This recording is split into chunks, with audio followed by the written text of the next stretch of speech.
Hi, my name is Imani Duhe, and this is The Other Side of the Bell.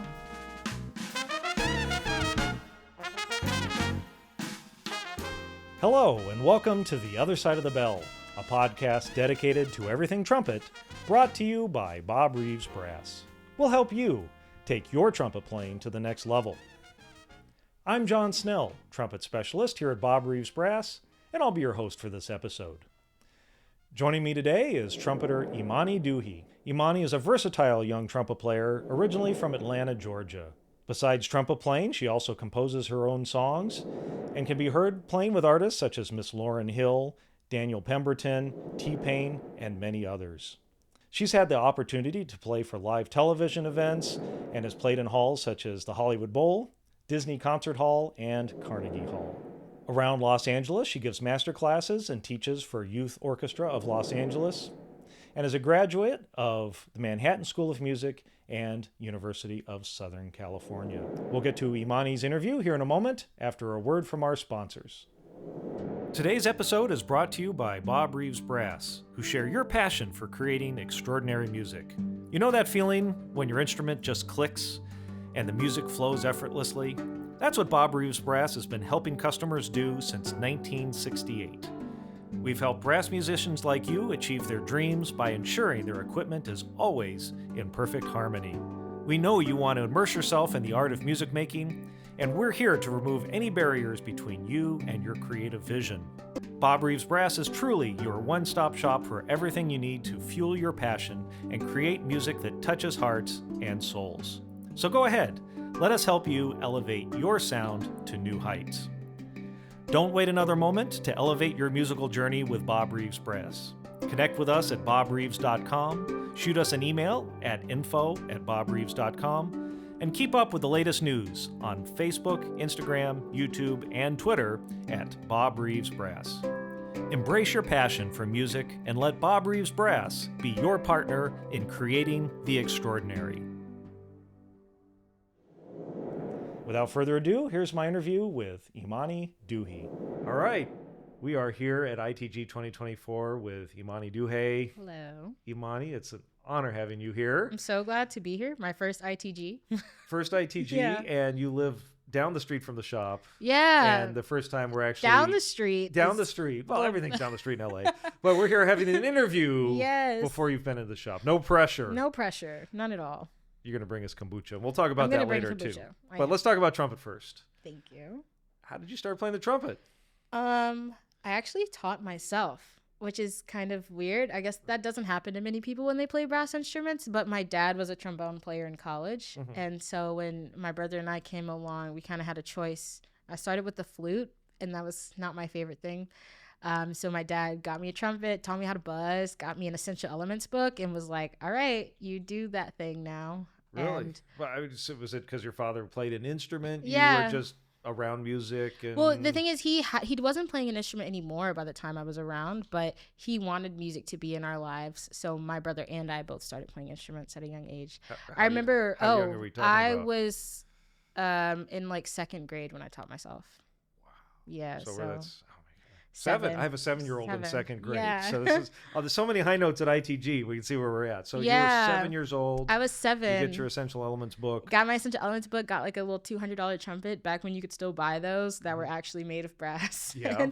and I would just practice every day. And when I became a certain age, my dad had a friend who was a band director, and he was like, oh my goodness, Imani should apply to this thing called the Talent Development Program, and it's with the Atlanta Symphony. And so I auditioned, I joined that program. It has 25 students in it at any time, and it's for minorities. What was it called? The Atlanta Symphony Orchestra's Talent Development Program. Wow. So you were in Georgia. Yeah, so I was in Georgia. So I was, it was like, I was probably in like 6th grade when I got into that program, and my first trumpet teacher was Jennifer Murata. And so really, yes, oh my I gosh. know. I didn't think you didn't know this. Yeah. And so I went through that program. I had a couple of different teachers. Jen was my first teacher, and then I studied with Karen Bliznick, and then Michael Tashone, and then I ended up going to college. So that program really helped me, gave me free lessons, free access to music festivals over the summer that I obviously had to apply to and get into, but it was a life-changing experience. And without that program and those teachers and all that experience, I wouldn't be here today. That's amazing. So how old were you when you started studying with Jen? So I was probably like 12 when I started studying with Jen. So you had taught it yourself for what, 4 or 5 years? Yeah. Did you have an elementary school band program? Or so I did, but I wasn't in band in school. I don't know why. When I was younger, I was really into singing and dancing. Okay. So I did a lot of musical theater basically until I was a senior in high school.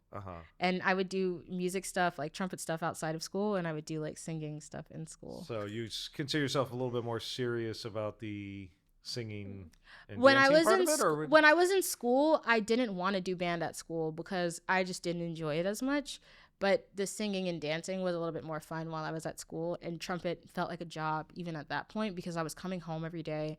I would have rehearsals at school from like 4 to 7 for show choir or whatever.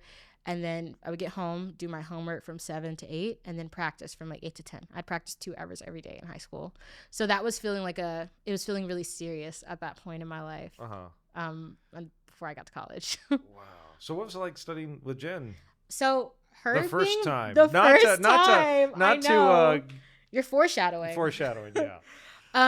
It was incredible. So when I first started studying with Jen, I will never forget 2 things that happened right before I started studying with her.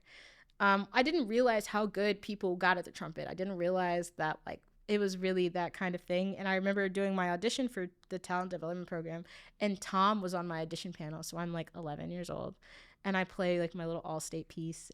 Yeah. I play my little all-state piece, and I play my little scale. And he's like, Imani, can you play a high C? And I'm like 11. I'm like, yeah. And I play it. And I remember him turning to the person next to him and being like, okay, she's got that. And I got into my first lesson with Jen, and I'm thinking I'm hot stuff. I'm like, I can do this. And she's like, yeah, we're going to play this. We're going to play standard trumpet rep. She's like, do you know what standard trumpet rep is? And I'm like, oh, like the Carnival book, Wynton Marsalis's, like that book. She's like, kind of. She's like, have you ever heard of the Hummel trumpet concerto? And I'm like, no, like I could barely read music at that time. So she introduced me to everything that I'm doing now. So without her, I wouldn't have been introduced to classical music. I mean, she sent me my first recording of the Firebird. She was the first person who ever told me about music schools like Northwestern, and she's the first person who told me about Barbara and Charlie, So that talk about Butler and Geyer. Yeah, right? Exactly. Okay. We have an international audience, and it's as famous as they are. They're right. They're really famous here, but I can see the emails coming in, and I was like, okay, what do we talk about? Yeah. So, but I mean, and Jen was on the podcast, and she talked about studying with them and their influence. Yes. So you guys can go back to that Jen's episode. And it's funny because a lot of my teachers have studied with them. I also studied with Ethan Benstorff when I was in college, and Tom now, and Mike Tishone, and all those people came through Northwestern in those schools. So Jen took what you had created in terms of your self-study and then started getting you on a path. Yeah, she set me on the path so that first year I took lessons with her. I remember she introduced me to Firebird, and I auditioned for the Atlanta Symphony Youth Orchestra, and I didn't get in. But that summer I went to Swanee Summer Music Festival, and that was what really solidified, like, oh man, I'm gonna do this forever, I think. Really? Like being at the festival? Yeah, being at the festival, fell in love. It was like that switch for me. I thought I was going to do music, but I really thought I was going to do jazz up until that point. I mean, I was really young, so 10-year-old Imani is like, I'm going to play jazz. But yeah, by the time I was 12. Can you come talk to my kids? Because my 7-year-old, I want to play Fortnite, Yo, okay, here's the thing. Not that there's anything wrong with that. It's funny because... So at a young age, though, I was focused. Music. Like, it was something in music you wanted to do. Yeah, but when I was a kid, I also played a lot of video games, so it's okay to play. I was going to say, there's a place for that. I teach a lot of young kids now, and I always remind kids, I'm like, your life is so long, and right now you have really no responsibilities. You have nothing to do. You're just kind of chilling. It's not going to hurt to play your trumpet 15 minutes a day. And then when you play 15 minutes a day this year, you'll sound amazing by next year, and then the year after and year after and year after. Because it's really important to tell kids that, like, you can take something seriously when you're young. It's not a bad thing. I feel like when I was younger and I took stuff seriously, I was, like, bullied for it or something. And now the people who, quote-unquote, bullied me or whatever are like, dang, she's, like, really successful. And I wouldn't be successful if I just didn't focus when I was younger. Yeah. Yeah. And whether it be singing and dancing, right, or the trumpet, exactly, or whatever. It can be anything. So you're at the festival. Yeah. You're like, I want to do this. And but it wasn't jazz. You want to do orchestral. And stuff. I'll know exactly what it was too. So I studied with Peter Bond at this music festival. I know. He's been on the podcast too. For I those listening, love him. He's incredible. And it was my first summer there, and he just was so kind to me. And he was like my own little personal hype man. I was 12 years old. I have a crazy picture of that. I'll show you later. But I was 12 years old, you know, like no friends because everyone is really old. I'd had my 13th birthday at camp. And I remember we were playing Dvorak 8. And I was like, wow, this is incredible. Like, I've never played anything like this. Like, I don't think I'll ever play anything like this ever again. And then the very next week, we played, like, Summertime. And I was like, okay, wait, music is really cool, guys. You're onto something here. And then I went back to Swanee the next year because I loved it so much. And now I teach there with Pete because it was, like, really, truly one of the places that changed my life. Oh, my gosh. And where's that? It's in Tennessee, Swanee Summer Music Festival. Yeah, apply. Reach out. Yeah, hang out with you and Peter Bond. Exactly, in the woods of Tennessee. It's so nice. It's really, really beautiful. Am really I too nice old hall. to apply? You're not too old. You're Really? never too old. Never too old. I love it. So you're playing Dvorak 8 and at 12, 13 yeah, years old? 12, 13 years old. And I didn't think I could do it. And I did it. And it was a big moment for me to realize that I could do it. And I feel like because I'm young and I'm in the places that I'm at, a lot of these big moments I don't feel good enough often. Like I remember when I was first became principal trumpet of my local youth orchestra, the Atlanta Symphony Youth Orchestra. I was 14. And one of the first pieces we played was Scheherazade. And I remember like going to my, yeah, exactly. I remember going to my private teacher at the time and being like, basically in tears and being like, I cannot play this. And he was like, well, who else is going to play it? Like you auditioned for this orchestra. You're now a principal trumpet of this like orchestra. So just do it. And I feel like my whole career has kind of just been that, like, all right, buckle up. You said you could do it. You put yourself in the position. So just pedal to the metal, prove it. So just hunker down. Yeah, and exactly. Shed the triple tonguing. Yeah. Yeah. I'm 14 years old, just trying my best. Yeah. Really, really trying hard. I remember I couldn't play loud enough, and that really bothered me. But we got better over time. It came. It came, yeah. So you're in your high school. You said you weren't really, it was like work to you, right? Yeah. So, I mean, was there a point where that changed, where it's like you started enjoying, was it the practicing? Was it you felt like you had to sit down and sit there for 2 hours that made it feel like work? I think that when I was in high school, I felt like I was missing out all the time. Uh-huh. And maybe I was, but it's not really that big of a deal. Anything I was missing out in high school is not more fun than anything I'm doing now, you know? And I think that when you're in high school, that's kind of hard to realize. You're like, oh man, I didn't get to go to this party, or dang, like every summer was gone for me because I was at music festivals, whether it's Tanglewood or Swanee or Brevard. Like I'm at a music festival. That's my whole birthday. Every summer is gone. But it's really not that big of a deal because I will have plenty more birthdays and I'll have plenty more summers and I'll have more fun adventures when I'm an adult. And I think I learned that pretty quickly. It was kind of hard at first, but I got over it. Yeah. So you mentioned a number of festivals you did. So yeah. I mean, any other experiences from them that you recall? What's my favorite camp experience? Well, you know what? One person that I had an amazing time with at camp was Terry Everson at Tanglewood, because he's just a magical human being who's incredible. And I remember taking a lesson with him. It's one of the first lessons that I took.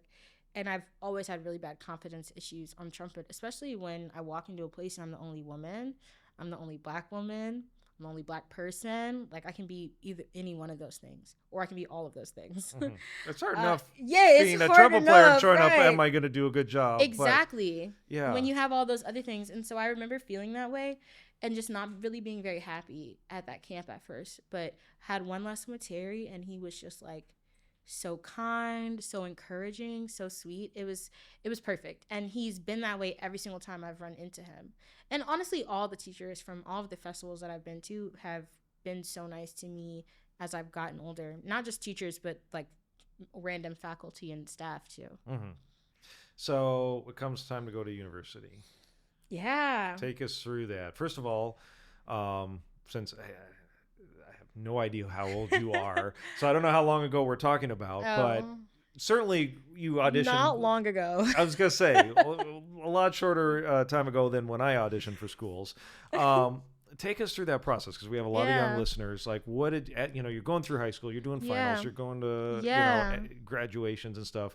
but you're also applying for schools and auditioning. Yes. So what's some advice, and what did you do? This is a really good question. To go through that process. I think that before you audition for college, people say this all the time, but like, I think one big thing is being realistic about how much you practiced before you start the audition process, which is a really harsh thing to think about sometimes. But like, if your list is only the top 5 trumpet schools, but you haven't been top 5 trumpet school practicing, we have to expand our range of what we're looking at, because just because you want to go to this school or just because you want to go to that school to study with this person doesn't mean it's like the right place for you.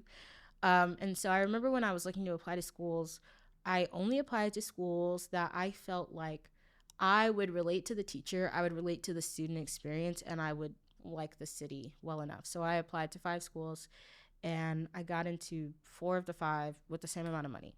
And so I was like, okay, how do I pick between the schools? That was like a really big thing for me. And I was actually, the last 2 schools I was picking between studying with my favorite trumpet player of all time, and then studying with this trumpet player that I didn't really know that well, but was good friends with one of my other trumpet teachers. And what the deciding factor was in that was the trumpet teacher that I ended up studying with, Ethan. He FaceTimed me. Well, he texted me. He was like, hey, do you have time to like FaceTime really quickly? And he gave me like a 30-minute FaceTime lesson. And I think that really showed me early on the people that I want to be around, the school I want to be at, the teachers I want to study with are the teachers that are going to take the time to reach out to me and care about me as a person, and not just care about what my future can look like as a trumpet player.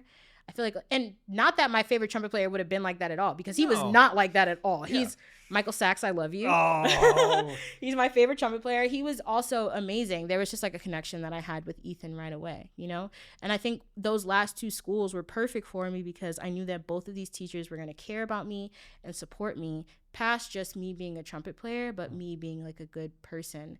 And to this day, like, they both still reach out to me. Like, all the teachers that I've interacted with will still reach out to me and check on me. And that is so important to me, because that just lets me know that they don't care that if I chose to study with them or not to study with them. They cared about me as a person, which means that I was putting myself in the right situations all along. Yeah. So where did you end up going to school again? I went to Manhattan School of Music. Yes, in New York City. And the reason I chose that was because I just didn't want to live in Cleveland, too. I mean, it's a consideration. Yeah, You would joke about it, but no, you're it's actually spend so 4 years real. of your life. It's so real because the other schools I got into as well. So I got an Indiana University, CIM, UGA, MSM, and they all gave me great money. And I was like, Athens, Georgia, I don't know. Like, Indiana, Bloomington is kind of in the middle of nowhere. And then I started looking at CIM and MSM more seriously, which was funny because I didn't even want to go to a school I didn't want to go to a conservatory. That was like a big no for me coming out of high school. Why is that? Because I have other interests. And when I went into conservatory, when I was going into music school, I was very much of the mindset, like, I'm never going to take an audition. I never want an orchestra job. Like, orchestras are boring. And then all of that changed because I ended up going to MSM. Interesting. So take us through your time there. Like, how did you grow? What were the kinds of things you were doing? MSM was so much fun, but it was also really hard. I think college is hard. I think every single person that's listening to your podcast that's been to college would agree and be like, yeah, this was not all fun and games the whole time. There was a moment where there was multiple moments where I wanted to quit. And I did quit trumpet after undergrad. Really? Yeah, I did. I quit in the year I quit when I graduated for a year. Can you tell us why? Yeah. So I basically went through undergrad and I thought I was doing a really good job. And I was doing a good job. But there was I had some racist experiences, not with my colleagues in my class, but some people at the school that could stop me from pursuing what I wanted to pursue. So I just remember taking an audition and doing really, really well in the audition, seeing that I had done really well, but then seeing that my part assignments didn't match up to how well I had done in the audition. And that just shows kind of like an unconscious bias that the orchestra manager wanted to put certain people in certain places, which is fine. But as like a student, that was so painful because I'm watching my colleagues get the same opportunities that I should get simply because someone thinks that they deserve it more than me. And so I was going through that in undergrad, and I was also getting way better at the trumpet, and I was just feeling really isolated at school. And then the pandemic happened, right? Okay, yeah. And so the pandemic happened the year that I graduated college. So I'm 25. The pandemic happened the year I graduated. This is so funny because Ravi Best was leaving as you came in, and he spent the entire interview saying, "I'm not going to date myself. I'm not going to date myself. I'm not going to date myself." Oh yeah. So now you're like, I'm 25. Well, I mean, like, I think that people are gonna look at me and they like to guess, and it's always interesting when people guess. I'm 25, so when I got into college, I was already feeling like isolated and alone. And when I graduated, I was just like, okay, it's the pandemic right now. I had already gotten into USC, but I took a gap year because I wasn't sure that I wanted to do music school online. And USC you're talking about for graduate degree, right? For my graduate degree. So that I would have started that fall of 2020, but I ended up starting the fall of 2021. So from 2020, from like March of 2020 or May of 2020 to August of 2021, I did not play the trumpet at all. And that's all during the pandemic. That's the entire when everyone pandemic. was going through a whole host of different mental issues and what's going on in the world. And I was like getting online every day, and I was seeing people basically transition their careers to the internet. And I don't know why that bothered me, but it bothered me so much that I just like put my trumpet down. Interesting. Have you figured out why yet? I think like in retrospect? I think that part of it was that I think that I watched musicians. I think that I just watched some of the people that I really, really look up to prove to me that they weren't in it for the artistry. They were in it for the money.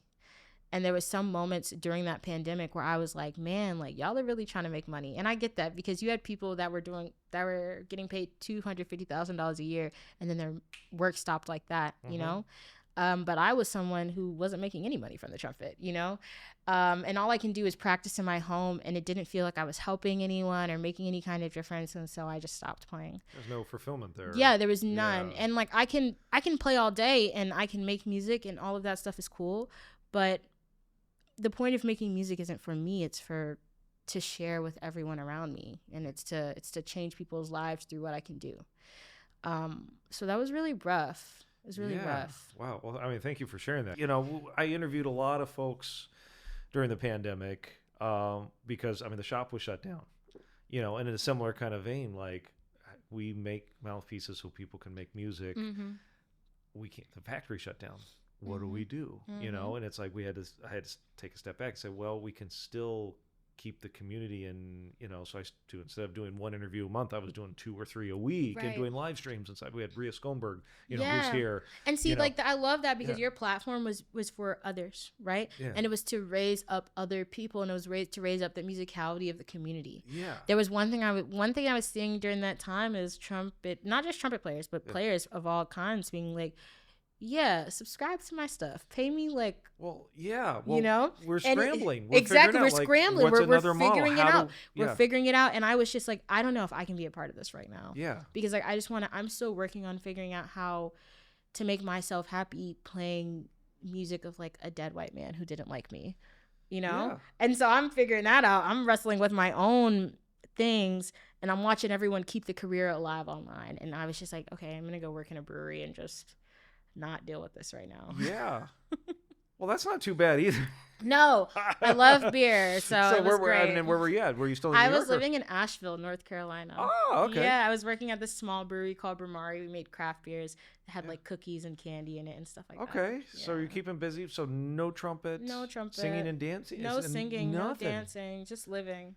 Okay. I know, it was just, and then funnily enough, when I moved out here, so USC reached out and they was like, "You still coming?" And I was like, "Yep."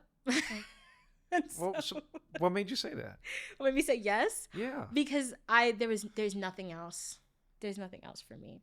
Even though I quit for a year, I always wanted to come back. I didn't have it inside of me yet. And I think we were all struggling with that in the pandemic. Everyone, I mean, my job was trumpet therapy for a year and a half.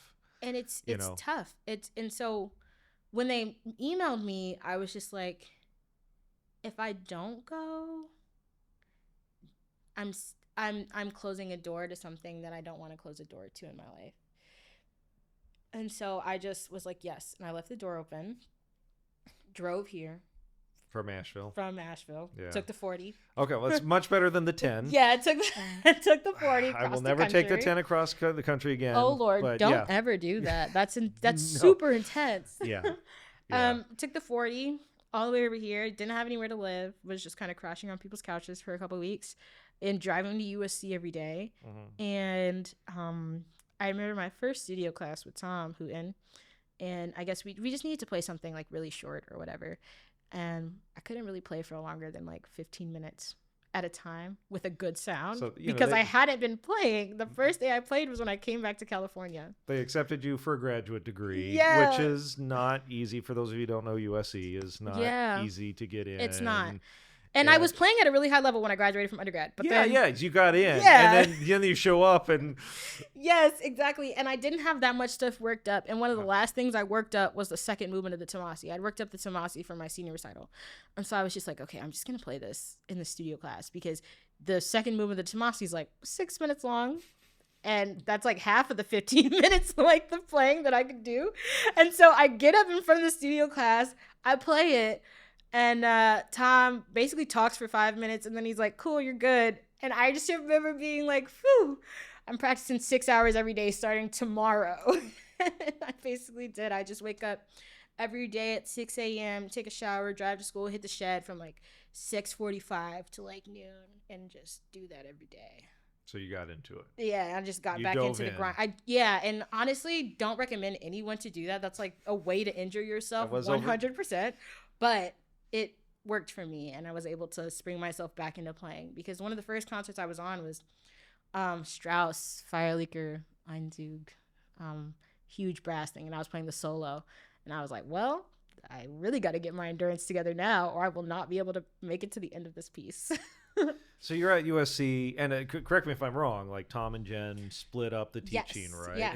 How does that work? So you do one semester with Jen, and you do one semester with Tom, and they basically just switch you back and forth. I started with Jen both years, which is great 'cause she's like my mom, so I love studying with her. And then Tom is who I got in the second semester, which is good for me because it's kind of like you get like a gentle push from your mom and then you get a kick in the butt from your dad, you know? And it's good. It's so good. Like the way the studio works there, I think that it's like a really special place. Yeah. I think that Tom and Jen are really lovely people. Yeah. Two of my favorite people. I mean, you've mentioned so many of my favorite people already. Like you've just had this career, progression. I feel so lucky that I've gotten to interact with so many amazing players, and that like being here, people think that I'm a good player, which makes me really happy. Yeah, yeah. Now the $1 million question is: did Tom and Jen ever find out that you took a year off? Yes. Did you tell them, or I ended up telling them much later. I was like, by the way, I didn't play for 6 months, which was a lie. And then I was like, okay, it was really a year. Yeah. And I told them that much later because I didn't want them to think anything different of me, but I did want to let them know that I was like struggling because I would come to school and I would have to play and I'd be struggling. Mm-hmm. How long did it take, do you think, before you were up to speed? There's still things that like I need to get better at, but I would say that by the time I got to the end of my first year of my master's, I was feeling really strong. You were back up there. And so it was about a year. Yeah, about a year. Yeah. And then last year we played Mahler 9 at the end of the year, and I feel like that was when I was like, oh, I'm back. Like I feel like I could do almost everything that I was doing when I graduated from undergrad, which it kind of sounds dramatic, but it's not dramatic at all. When you think about all of the intricate muscles that are in your mouth, all of the memory, all of the muscles, everything that you're working on at once, like I spent 18 years getting it right. And then I took a year off, which is a long time to take off. It's the same thing if you stop running for a year. Yeah. You would have to really work to get your 5-minute mile back. 10-minute mile. Yeah, look, I got a 15, 20-minute one. You don't even worry about it. I'm a trumpet player. My 10-minute shuffle. Right. I'm working to get back to my 10-minute shuffle. I mean, but it's so, and I appreciate your honesty and openness because so many, and this one of the things I love about our podcast is how many of the players we admire have taken breaks. Or I mean, Peter Bond. Yes. I mean, talk about a guy who's doing completely something different, and someone called out of the blue, and then goes to New Mexico, and then he's so it's like it's not a straight line. His book is incredible too. Yeah. The Singing Trumpet. I love that book. And his opera excerpts. And his opera excerpts. And everything else he does. I mean, he's hysterical. And he's hysterical. Yeah. So you're in LA. You're getting your graduate degree. Do you start freelancing? You start working, or you just head over heels in school? I was working. Yeah. Pretty much. Okay, so I worked all through undergrad. I was working in restaurants and stuff in undergrad. So when I moved here, I was like, ooh, I really need to get a job. And so I got a job as a bartender while working at school, a place really, really close to USC. And I booked a really cool gig right when I first got here, maybe like a month in. And it was going on tour with this band called Foreigner. And I didn't know who Foreigner was. You said your audience is international, so I was gonna give a little context. Yeah. But if you look up Foreigner, you'll probably know who they are, as I did after I looked them up. And so I went into the job that I just got, and I was like, hey, like, I think I need to go away for like 2 weeks. I just got called to go on tour with this band named Foreigner. And then he was like, oh, if you leave, we're just gonna fire you. And I was like, okay, that's totally fair. I'm gonna quit, and then I'm just gonna figure it out. And so I quit, and I just told myself, I was like, no jobs unless they're in music. You can be a secretary at a music firm. You can be a trumpet cleaner at Bob Reeves. You can do whatever you want, but no jobs unless they're in music. And so I went online and I applied to every single music job, and I didn't get hired. And for 2 months, I was just super poor, and I was like eating ramen noodles and the whole 9 yards. And then I got a job at the Youth Orchestra Los Angeles, and I started booking gigs like pretty much immediately from that. Really? Well, I was living off I was going to live off the Foreigner money, but the Foreigner gig got canceled because someone got COVID. And so I was living off some other paycheck I had gotten. Like I'd done some other gig for like $1,000, and I'd been living off of that for like a month and a half. And then I got the job at Yola. And literally since then, my career has just been like a steady little line up, which is, I feel so blessed because I'm so lucky to even be in this position. And all I can think every morning when I wake up is just like, dang, gotta hit the shed so that I can stay in the position that I'm in. Yeah. So there's, I mean, a lot of I want to unpack there. Let's talk about the trumpet playing first, and then we'll get back to your career progression. So when you're talking about hitting the shed, what does your day look like? Yeah, so I wake up every day at 6 a.m., which sounds really crazy, but my body just does that on its own.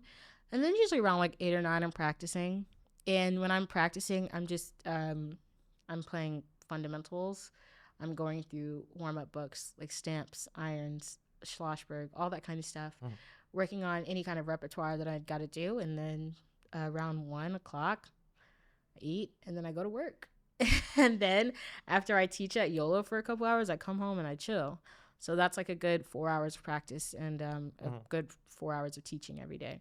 And when I'm teaching, I can reinforce the stuff that I practiced in my teaching, which is really cool. So you're using every moment. I'm using every moment. So a lot of fundamentals. Are you doing etudes? Are you still doing literature? Yeah, I actually I've been trying to learn the Jolivet very casually, because I don't have anywhere to play it yet. I'm thinking about having a recital. When I plan this recital, I'm gonna get really serious about learning it. Yeah, it's basically learned, but I've been learning that.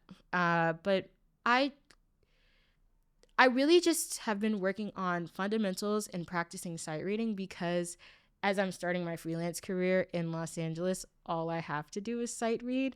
And that's hard. So I've been practicing that a lot. So what does that look like? The Dufresne sight reading books. Okay, yeah. Every day. I hit those books. And then I'll also sight read like clarinet music. Okay. Tenor saxophone music. All that kind of stuff. Stuff that's not necessarily idiomatic. And also just stuff that I've never seen before. A lot of stuff that I sight read, it's not necessarily like hard, but sometimes I don't see it coming. There's harmonic stuff that I don't know that is happening, and I just it's good to read every day to even learn new rhythms and rhythm patterns. Because I feel like a lot of times we don't realize, but when we're reading music, our brain is just recognizing patterns and structures of black dots on 5 lines. And so the more patterns of those you can remember and recognize, the easier it is to sight read music along the way. That sounds so simple. Oh, it's so simple, right? Do that and you'll be solid. One and done. One and done. You read a little book. Is there anything in your playing that you struggled with? Yeah. And if so, how did you cope with that, or how did you improve? Playing loud was something I really, yeah, which really you had struggled mentioned with. when you were in the youth orchestra. Yeah. And honestly, getting into college, I struggled playing loud. But what I did was I just didn't accept playing softly anymore. Like, which is a crazy thing, and it doesn't change overnight, but like, you're not going to get better at something unless you're determined that you're going to get better at it. There's something like playing loud, playing fast, triple tonguing, any of that kind of stuff. I feel like all of it in your mind, you're like, oh, this is really hard. I'm having a hard time doing this. But if you just like focus on doing it right, 100 times later, you'll get it. 100 times. It's going to take a while, but you'll get it. If you're lucky. If you're lucky. Yeah, I guess. Maybe 1,000. Maybe 1,000 for me. Trumpet is so hard. And that's why these conversations are funny, because there's a lot of trumpet players that charge a lot of money for a lesson, and I get it. I used to not get it, but I get it now, because none of these people have the answers. You can't go to a trumpet player and they're not going to open a little lockbox with the trumpet Bible and say, this is how I got this job. Yeah. It's like, and that's why people want to take lessons with people, because they want those secrets. But at the end of the day, like, you're the only person that can tell yourself the secrets of why you can't do something at trumpet playing. And the reason why I wasn't playing loud enough is because I wasn't using enough air. I wasn't using enough air because I wasn't training myself to. And I wasn't playing in a group that I needed to use enough air to play over the orchestra, right? It is a simple 1, 2, 3. All of it is, but it's also luck. It's not just, you can't just, it's not just 1, 2, 3 and you get it. It's 1, 2, 3 and you can do it, but you still might get the results that you want, because there's 100,000 other people that are doing the exact same thing. Exactly. Wow, man. I wished I knew all this stuff when I was 25. Man, look, I'm going to have to go back and listen to this and take notes, because I'm speaking. I'm in class right now. I love this. So I know you have a thing. Yes, in a few but minutes. I'll be back You're tomorrow. in demand. I will be here. We'll pick up part 2, because I want to talk about Shires. I want to pick up on your career and the studio stuff and the LA Phil and all the amazing things you've done. All of the lucky things that I've been able to do. So we'll pick up there. We'll do a nice swipe, star, fade. What do we call those things? Transition. Transition. Thank you. Yes. Well, we are here with part 2 with Imani. Part 2. Yeah. Also, fight on. Fight on. That's right. Go Trojans. You just ended a class here. I just ended a class. This is my first ITG, and I feel so blessed because I got to present a class and also play in the New Works recital. So I did both of those things today, and it was great. That's awesome. Can you tell us a little bit about your class and kind of the background about where you came up with the stuff from the class? Yeah, so my class, and I've been kind of working on this specific class, it's just about manifesting your best career as a trumpet player and growing in the practice room. And I think the way that we do that is by being really meticulous and specific with the things that we practice, which obviously, but when I quit trumpet for a year and I came back to it, I was going to injure myself because, like I said, I was waking up really early in the morning and I was practicing basically for the entire morning and I wasn't stopping. And that was horrible. That's like the number one way to injure yourself. And so when I graduated from grad school and I started my freelancing career a little bit more intensely, I came up with this vision board thing because I was like, I need to set smaller goals for like every 3 to 4 months to help see my progress as a trumpet player, because I feel like as a trumpet player, it can kind of feel like you're taking the smallest ever step forward kind of sometimes. And then sometimes you just feel like you're standing in place or taking a step back. Or two, right? I've been there. Yeah, and so I was just sitting and I'm like, I need to plan my practice better. And so my teacher in grad school, one of them, Tom Hooten, he has his practice routine and it's like a long list of all of these fundamentals, and that is what I was using when I was in college, and I feel like it really helped me a lot. But what I noticed for myself is that I needed it to be even more specific. I needed it to be even smaller, and I needed to set smaller goals so I could see myself succeed. And so the thing that I came up with had 6 different bubbles, and it was a vision board. And so the first bubble was it's general technique. So the first time I did it, I just put like Clark 2 and only Clark 2. So for 3 months, the only Clark I played was Clark 2, and I worked on doing it perfectly every day, or whatever perfectly was to me. And then I have a repertoire bubble of what I want to work on for 3 months, just for fun, like things that I want to just play in my everyday life. There's a range, there's practice habits, to have healthier practice habits, and then there's personal goals, which is whatever I'm doing that's not involved in trumpet, right? That's the last bubble, because I think that that is one of the most important bubbles. You have to be a happy person if you want to be a great trumpet player. There's something besides trumpet. Girl, barely. Not at this conference. No, but, this one, ITG? No. It's only trumpet, but maybe in people's outside lives, maybe they do other stuff like play video games, hopefully. Or brew kombucha. Like I do, you know? Yes. And so I thought that was really important to have a personal goals bubble. Because I realized that when I started working with my vision board and I started setting smaller goals, I was able to see the progress in my playing in a much better way, and I was able to make more progress in my playing. Because if all I'm doing is playing Clark 3, and if all I'm working on is the second movement of the Joe Leve, and all I'm doing is this, then I'm isolating these really, really, really specific things on my playing, and I'm focusing on just that thing for 4 months. Like if you're listening to this podcast, or if you're playing an orchestra, you can play the trumpet pretty well. Everything that you're working on, all of those small things, all of those really minuscule details, you have to plan how to work on those better. And I wasn't planning that. And I was just putting myself into the fire every day and draining myself because I wanted to be good again. And so that's when I came up with this vision board idea, and I've been taking it around, and I use it on my personal students too, my private students. And so it was really good. I think that people liked it. I like it, so I hope people liked it. That's really cool. A great idea, because and then so how do you use the vision board? I mean, do you just carry it around with you? Do you have it in your practice studio? So it's actually in my practice studio, but it's also on my iPad. And I have young people with your technology. I have a blank version on my iPad that I can erase and remake. But I also have one on the wall of the classroom that I teach at Yola, because I think it's important for my students to see that I'm continuously setting goals every 3 to 4 months. So they'll see me be like, X stuff off of my vision board, put an X through it, put an X through it, put an X through it, and then bring in a blank one of my new goals. They see me do that a couple times a year. So it encourages them to do it as well. Awesome. Because the thing about the vision board is it's not about setting these huge goals that take you a year to complete. It's about setting small goals that you can complete in 3 to 4 months so that you can really feel yourself growing. Yeah, that's important. Yeah, it really is. I mean, because when you're a professional at something, or when you feel like you're really good at something, all of the steps that you're going to make are super small anyways, because you're already really, really, really, really great. But you have to continue to be a student of whatever you're learning or whatever you do. Absolutely great advice. Do you have a PDF or an example that we can post? Yes, post a link to or something? I can. Yeah, okay. I can send it to you. Awesome. We'll have that in the description of YouTube and Spotify, wherever this podcast goes. I want to talk about your kind of transition from student into a freelancer. Yeah. What did that look like for you, and what's some advice you can give to people that want to actually start working after school? I think the biggest thing. Let me back up. Yeah.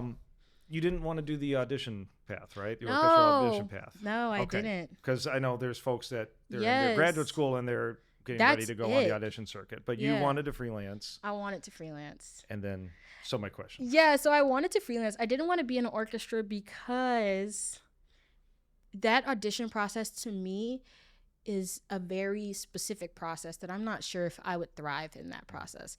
And I don't think everyone thrives in orchestras anyways. It's not the end all be all of careers. Like, I go watch orchestras all the time, and I've subbed in the LA Phil before, which was an amazing experience. But what I learned from that experience is like, I could do that sometimes, but to do that every day for a whole year or the rest of my life would be really intense for someone like me.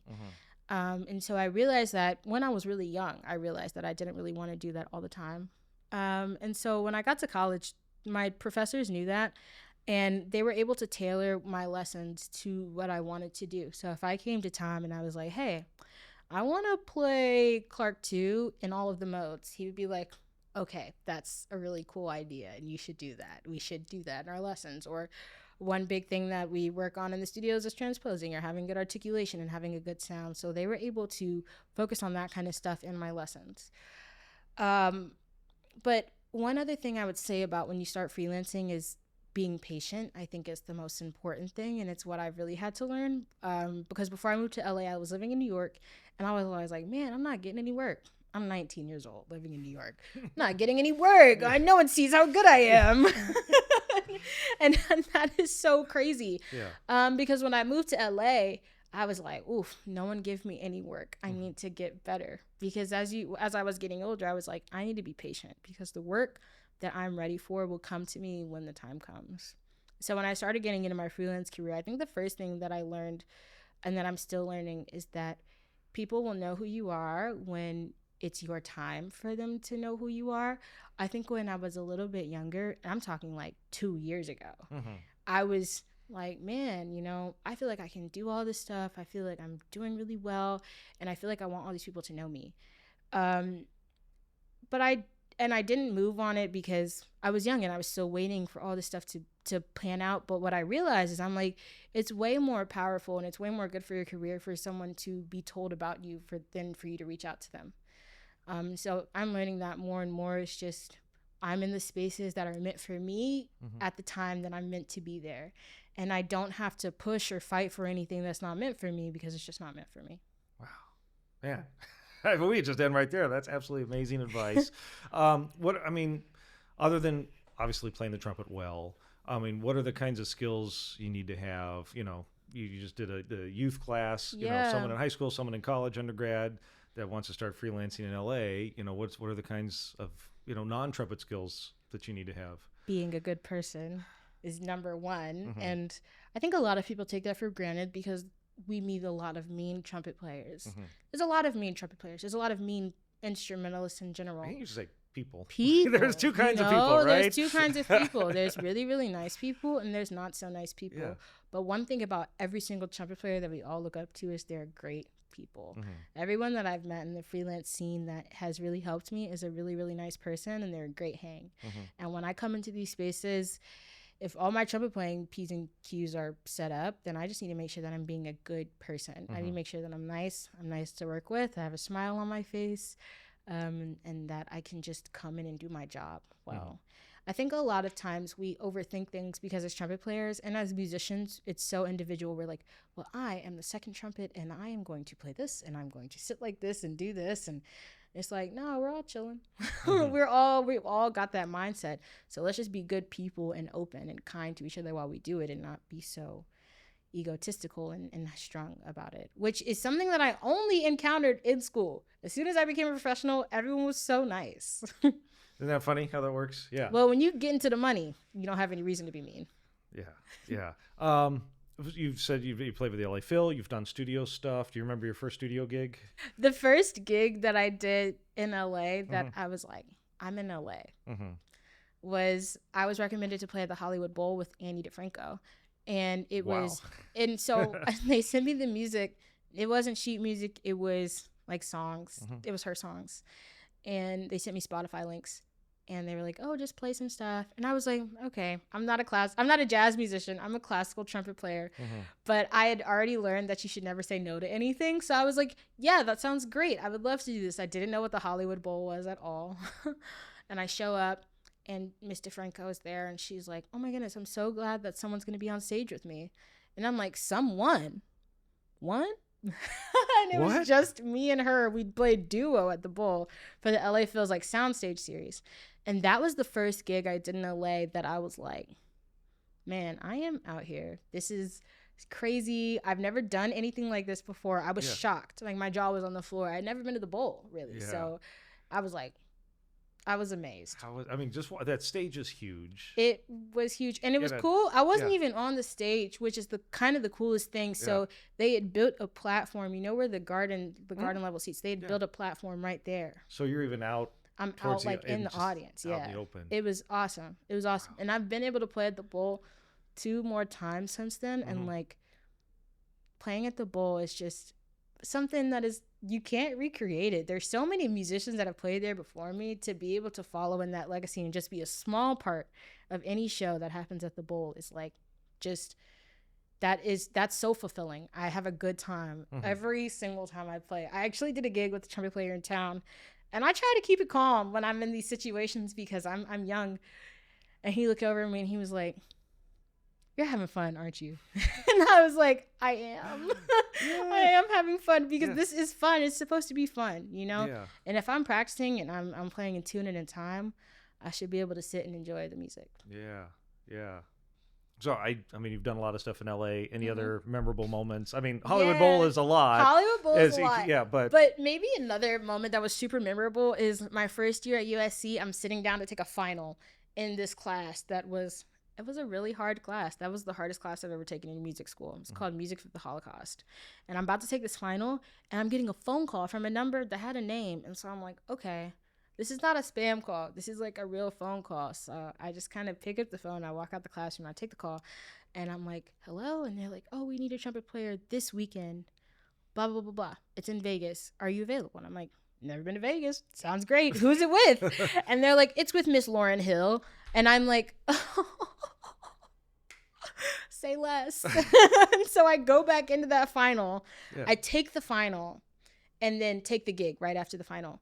And it was one of those moments where I was like, man, Imani, if you stay in the shed, if you stay practicing, like cool things like that can happen. Yeah. And I'm so lucky that happened. Another trumpet player couldn't do it, and they needed someone last minute, and I was available because I was a young trumpet player who didn't have anything else going on, and I was available. I showed up and I did the job, and I did okay. And it was one of those moments that I was like, man, I could do this.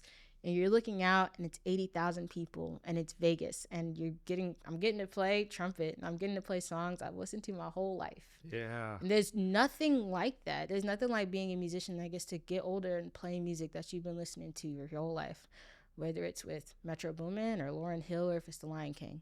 It's so cool to be able to play music that I love. Yeah. So, I mean, were you prepared for the 80,000 people? No. It was really crazy. Yeah. I mean, listen. Not that you can be. You can't go to college and say, okay, this is what it's like to play in front of. Well, so the thing is, like, I've never even been around 80,000 people before. Like, I went to undergrad at Manhattan School of Music. My high school had 300 kids in it. All these kinds of things. So the biggest school I've been to was USC. And so standing and looking at a crowd of 80,000 people and knowing that they get to hear the music, and you're just like a small part of that. It just chokes me up. Yeah. Every time. And even being on stage, because it's so nice to be able to make people happy by doing something that I also love to do, something that also makes me happy. Yeah. And I love the fact you're on stage with Miss Lauryn Hill. And yes. Then you're in with the LA Phil playing, and and Hollywood that was Bowl. That's so awesome. It's so cool. Yeah. Because every single opportunity that I've been given, I'm just so thankful. Like, I really don't.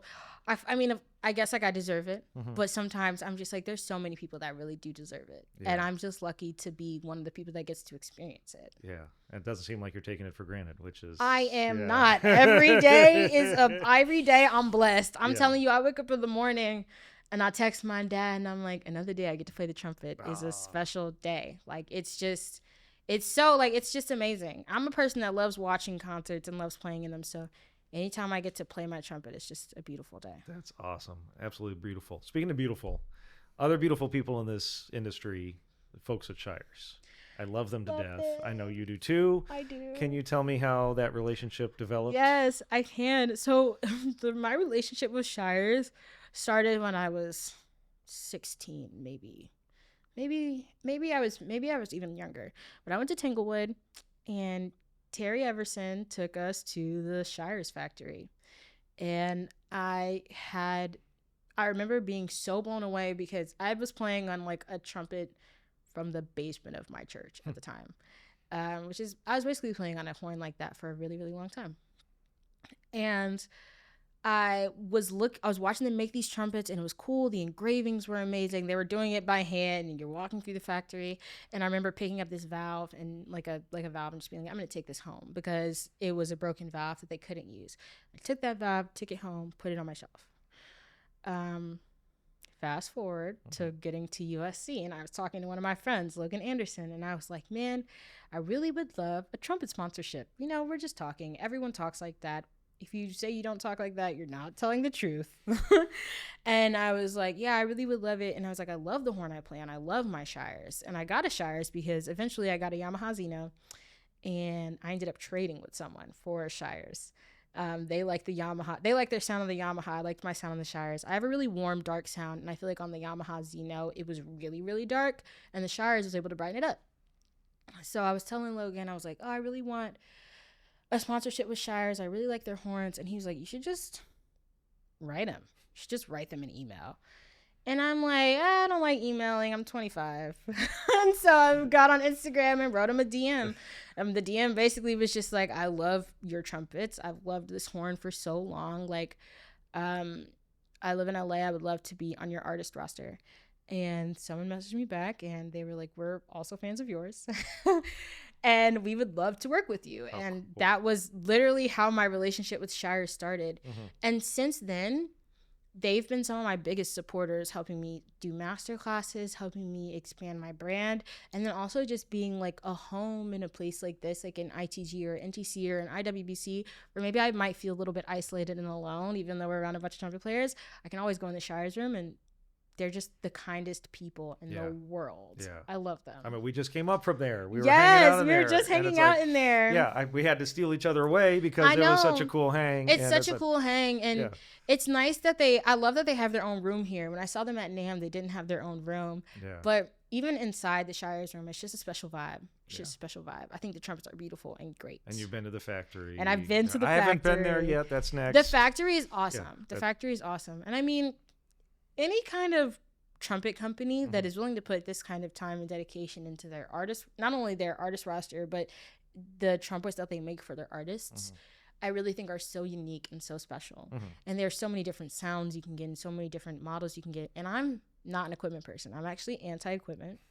And that can be a good thing. Yeah, and it's only really because I think it's going to overcomplicate things for me. Yeah, you have plenty of other things to think about. Yeah, there's like trumpet. Sounding good. Yeah, exactly. Trumpet's like, it's just its own thing. It's a piece of brass. I'm just going to put it on my face and play it. But with the Shire's equipment, I know that I sound like a commercial right now. With the Shire's equipment, I know it's going to be perfect every time. So I don't have to worry about the equipment or if it's going to bother me or whatever, because they're just really well-made horns. Yeah, and just for kicks, do you know which models you use? Yeah, I use a Shire's Model A B flat, and I'm about to use the Q13C. I'm upgrading. Yeah. Either the Q13 or the 401. I'm still thinking about it. Okay, yeah. Which you're supposed to. Which I'm coming to Bob Reeves. Yeah, I'm coming up to Bob Reeves, and I'm getting it from Bob Reeves Mouthpieces. But you're bringing kombucha. I'm bringing kombucha. I've been brewing for a really long time. How did you get into that? Not to go on a tangent. No, but that's totally like you said, fine. there are things on your. Is kombucha, was that one of your things on your vision board? So when I lived in North Carolina and I quit trumpet for a year and I worked at a brewery, I loved kombucha. I don't know if y'all like kombucha. You obviously know it's like $5 a bottle. If you're buying a case, it goes on like $3 a bottle. Kombucha is so cheap to make. It doesn't make sense for me to not brew it. And so I started brewing it when I lived in North Carolina, and I was brewing like 5 gallons at a time. And I would just bottle them up and drink them. And I basically didn't drink soda or juice or anything like that. I just drank kombucha and water. And then when I moved to California, this is the perfect weather to start a kombucha culture. Perfect. Just to get your SCOBY going. I can bring you one if you want. To the shop. Yeah, let's do it. Yeah, let's do it. And we're gonna do it live. We'll do a live. Yeah, stream. We'll do a live stream, and it's literally just you make some sweet tea, and then you put the SCOBY in it, and then you're good. That's it. And then it turns into kombucha after 2 weeks. It's amazing. I'm looking forward to that. So there you go, folks. That's the first kombucha mention in 100 episodes. In 100 episodes, you've never mentioned kombucha? I don't think so. But it's okay. We've made other left turns too, and it makes it fun. Because there's only so much trumpet you can talk about. That's what I was saying in the class today. I was like, I can't. There's too many people that are talking about trumpet. I know your brains are dead. Yeah. We're going to talk about some other stuff. Yeah. But has kombucha helped your trumpet playing? You know what? Kombucha has helped my trumpet play because I don't drink soda and juice anymore. All I'm drinking is the clean stuff, the natural stuff. Yeah. Love it. Any projects coming up you want to talk about? Yeah, I'm working on my own personal music right now, which is going really well. Really? A lot of people don't know, but I still sing all the time. And I write music and I release it under my own name. So I'm working on my new project right now. It's going really well. I'm actually finishing up the title song or the big song. I'm putting horn lines on it. That's like the last step. But I sing and I write R&B. So I'm excited for all that stuff. Do you have a timeline for that? My birthday is my deadline. My birthday is July the 1st. How can folks find out? All of my music is on Spotify. Okay. It's under my name. You find me there. We'll have the links to there. And then people want to follow you, social media, Yeah, website. Yeah, you can follow me on Instagram at Imani Lenore. It's spelled IMANI LENORE. Okay. And we'll have links in the description and the YouTube and the podcast and all that stuff to make it as easy as possible for folks to find you. I'm online, so find me. Reach out if you guys have any questions or if you need anything. I'm always down to talk to other trumpet players and people. Awesome. Imani, absolute pleasure to have you on here. And I'm glad we got to get this in 2 sessions with how busy you are performing and doing classes and stuff. I appreciate you guys having me on. It's been a pleasure. Yeah. And I can't let you go unless we have the last question. This is the kicker. Okay. If you could leave our audience with one last piece of advice that you would consider your best piece of advice, what would that be? I think the best piece of advice that anyone could give anyone in music is never stop having fun. And I think that as I get older, that means more and more and more every day. So I see people stop enjoying their careers, and I never want to stop enjoying playing music because the whole reason I started doing it is because I love it. So we have to never stop having fun. Absolutely beautiful. I can't wait to keep following your career and have you on in a few more years to check in with you, see where you're at. Give me 25 years. Okay. That's fine. I might still be doing this podcast in 25 years. I won't tell you how old I am, but it would be an absolute honor, of course, anytime. Imani, thank you so much. Thank you so much. Well, a huge thank you to Imani for taking time out of her busy ITG conference. I mean, if she wasn't playing, she was lecturing. If she wasn't lecturing, she was attending things or at the Shire's booth. And so for her to take 2 days actually to finish this interview really means a lot to me, and also means a lot to our listeners. And speaking of which, just to be frank, I was a little bit nervous interviewing her because, young players, even if they have their heads screwed on straight and are, making their way up in the ranks of professionals, sometimes lack a little bit of the context that older players, that are reflecting back on their careers have with the stories and the advice they give. And boy, was I wrong with Imani. After just a few minutes of chatting with her, I eased up and was very relaxed because it was clear that she had her head screwed on straight and had the context and things that many young performers don't have. So, kudos to you, Imani. Absolute pleasure getting to chat with you. And again, thank you for your time. I'm really looking forward to seeing where your career takes you. If you want to learn more about Imani, social media is usually the best place to follow her. We'll have all the links to those here in the description down below, whether you're watching this on YouTube or listening on your favorite podcast platform. Wherever you are, please, I beg of you, I see how many people download and watch this podcast every episode, and the amount of subscribes and likes and things we get is like 10% of you.